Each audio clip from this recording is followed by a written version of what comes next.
جی السلام علیکم عزیز طلبہ اور طالبات۔ آج کا بیٹے ہمارا ٹاپک جو ہے وہ کس نظم کسان جماعت داہم اور اس کا شعر نمبر 3 اور 4۔ تو یہ دو اشعار جو ہے وہ ہم کریں گے۔ تو سب سے پہلے جو ہے وہ شاعر کا مختصر تعارف دوبارہ جو ہے وہ اس کو ریوائز کرتے ہیں۔ شاعر کا نام ہے جی جوش ملی آبادی، جن کا اصل نام شبیر حسن خان تھا۔ لکھنؤ میں پیدا ہوئے اور شروع میں شباب تخلص استعمال کرتے تھے، بعد میں جوش تخلص اختیار کیا۔ انہیں شاعر انقلاب کہا جاتا ہے۔ غزل کے مخالف سمجھے جاتے تھے، بلکہ مخالف تھے، وہ صرف نظم کہتے تھے۔ تصانیف جو ہیں وہ ان میں شعلہ و شبنم ہے، سرود و خروش، حرف و حکایت، اور ان کی بیتی ہے جس کا نام ہے یادوں کی بارات۔ تو ان کا مختصر سا تعارف تھا۔ اب ہم بڑھتے ہیں شعر نمبر 3 کی طرف۔ کہتے ہیں جلوہ قدرت کا شاہد، حسن فطرت کا گواہ، ماں کا دل مہر عالم تاب کا نور نگاہ۔ ان کے پہلے جو ہے وہ الفاظ دیکھتے ہیں معنی۔ جلوہ قدرت، جلوہ معنی جھلک یا منظر ہے، نظارہ ہے۔ قدرت معنی اللہ تعالیٰ کی ذات۔ تو کسان جو ہے وہ اللہ تعالیٰ کی قدرت، اس کے حسن، اس کی خوبصورتی، اس کے مختلف مناظر کا گواہ ہوتا ہے۔ شاہد کے معنی ہیں گواہ کے۔ حسن فطرت کا گواہ، حسن کے معنی بھی یہاں خوبصورتی ہے، لیکن کس کا حسن؟ فطرت کا۔ فطرت مین نیچر کا، یعنی قدرت اللہ رب العزت کی مخلوق کائنات جو ہے، کسان اس کا بھی گواہ ہے۔ ماں کا دل مہر عالم تاب کا نور نگاہ۔ ماں کا دل مراد یہاں چاند کا دل، یہاں چاند سے مراد ہر شخص جو ہے جو کہ ملک کا رہنے والا ہے۔ مہر عالم تاب، دنیا کو روشن کرنے والا سورج۔ مہر کہتے ہیں سورج کو، عالم تاب سے مراد دنیا کی روشنی، دنیا کو روشنی دینے والا۔ نور نگاہ کہتے ہیں آنکھوں کا نور، لفظی معنی ہے، لیکن اس سے مراد چہیتا ہے، پیارا ہے، ان معنوں میں ہے۔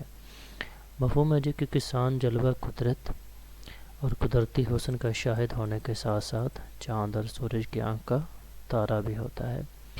اس میں ہم نے کہا تھا جی جلوہ قدرت کا شاہد، حسن فطرت کا گواہ، ماں کا دل مہر عالم تاب کا نور نگاہ۔ دیکھیں اس میں جوش ملی آبادی جو کہ ترقی پسند شاعر تھے، اور ان کے کلام میں جو ہے وہ رومانویت کا رنگ جو ہے وہ دکھائی دیتا ہے۔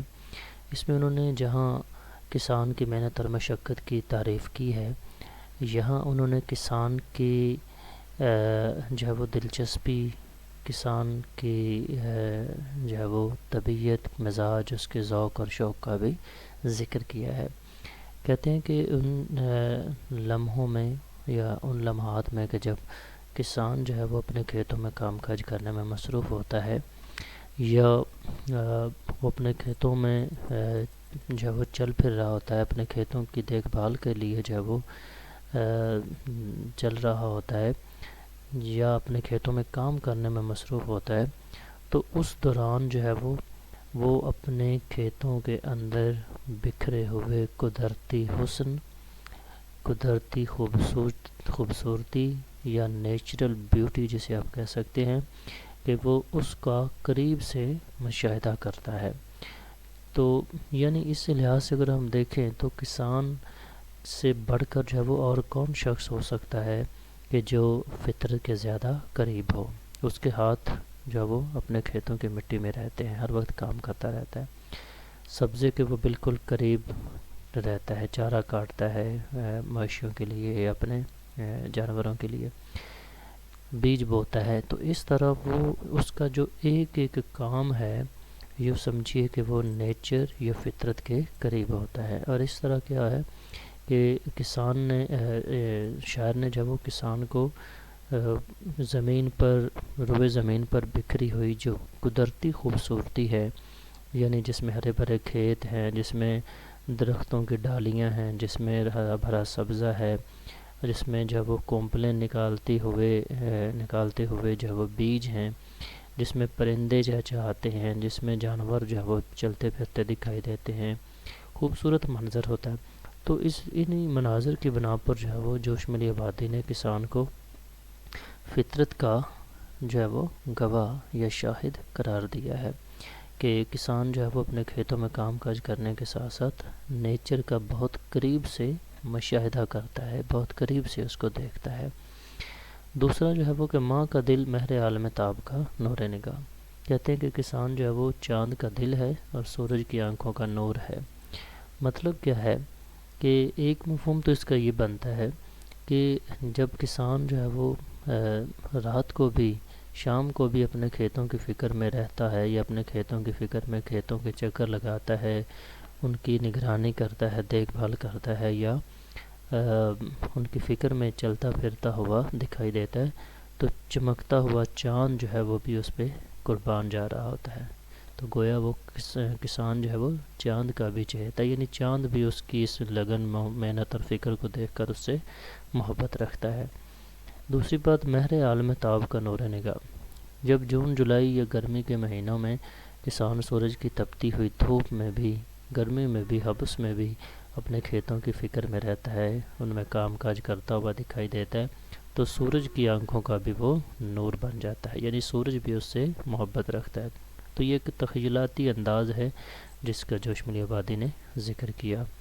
جیسے یہ پہلا جو تھا کہ کسان جو وہ قدرتی حسن کا جو وہ شاہد ہے، اس میں آپ یہ لکھ سکتے ہیں کہ جو چیز خدا نے ہے بنائی، ظاہر اس میں ہے خوش نمائی۔ تو یہ مناظر ہیں، ان کی مدد سے بھی آپ جو ہے وہ مواد کو آسانی سے لکھ سکتے ہیں۔ تو اس کے بعد ہے جی چوتھا شعر ہے جی، کہتے ہیں لہر کھاتا ہے رگے خاشاک میں جس کا لہو، جس کے دل کی آنچ بن جاتی ہے سیل رنگ و بو۔ لہر کھانا کا مطلب ہوتا ہے جوش مارنا، یا کہہ سکتے ہیں دوڑنا، ان معنوں میں ہے۔ رگ کہتے ہیں وین کو، وین مین نالی یا نس بھی لکھ سکتے ہیں۔ رگ خاشاک، خاشاک کہتے ہیں تیلے تنکوں کو یا گھاس پھوس کو، یعنی گھاس پھوس کی رگ یا پھر ان کی وین، عام لفظوں میں لکھ سکتے ہیں کہ جو تیلے تنکے گھاس پھوس ہوتا ہے ان کی رگیں۔ لہو کہتے خون کو، دل کی آنچ سے مراد لفظی معنی بنتے ہیں دل کی آگ یا دل کی گرمی، لیکن اس سے مراد لگن ہے اور شوق اور ذوق ہے، ٹھیک ہے۔ سیلی رنگ و بو، سیل کہتے ہیں سیلاب کو، رنگ و بو مراد پیداوار، تو رنگ و بو یعنی بھرپور پیداوار اس کے معنی بنیں گے۔ مفہوم کیا جی، کھیت میں اگا ہوا سبزہ اور گھاس پھوس تیلے تنکے بھی کسان کے خون پسینے کا نتیجہ ہوتے ہیں، جبکہ کسان کی محنت شاقہ کا صلہ اسے بھرپور پیداوار کی شکل میں ملتا ہے۔ جوش ملی آبادی نے بہت خوبصورتی سے جو وہ کسان کی محنت اور مشقت اور اس کی لگن، جس لگن سے وہ یا جس جوش سے وہ اپنے کھیتوں میں کام کاج کرتا ہے، اس کو بھرپور انداز میں، بڑے دلکش انداز میں بیان کیا ہے۔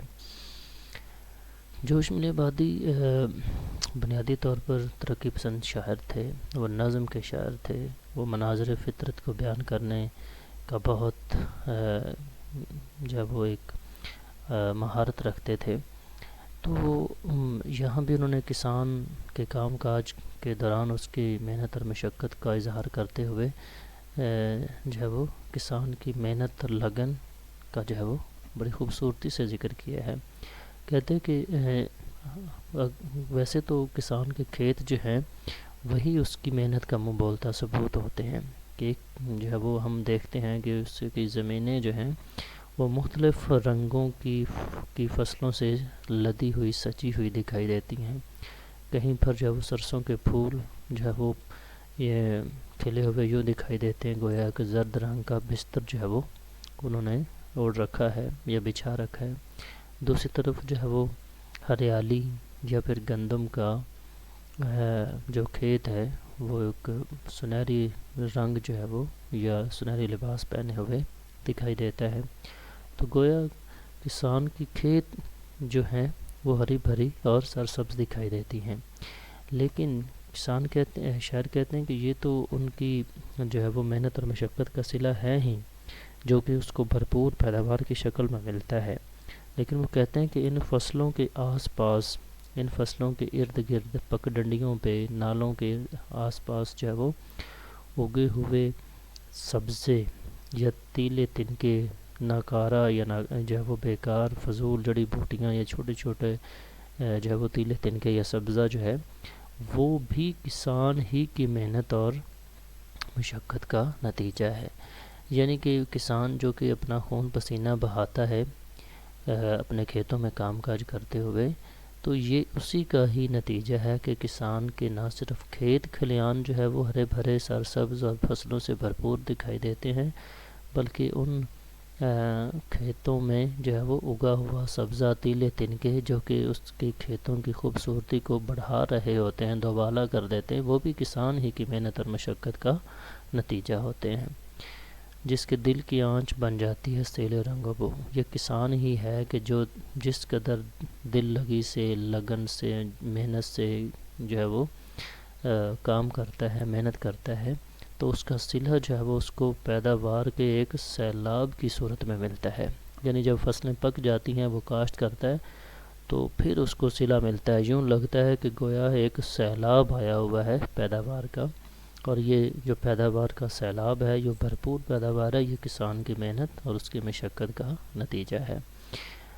تھکتے ہیں وہ اور چین پاتی ہے دنیا، کماتے ہیں وہ اور کھاتی ہے دنیا، اسی سے تو لیتا ہے سارا جہاں، بڑا محنتی ہے بہادر کسان۔ یہاں بہادر کا لفظ ہریانہ تھا، اسی سے تو لیتا ہے سارا جہاں، بڑا محنتی ہے بہادر کسان۔ تو یہ تھے بیٹے دو اشعار، لیکن ان کو جو ہے وہ تھوڑا سا ہم ادھر سے دیکھیں گے نوٹ سے کہ ان کی تشریح جو ہے وہ کیسے کرنی ہے، تو ذرا دیکھیے گا یہاں سے۔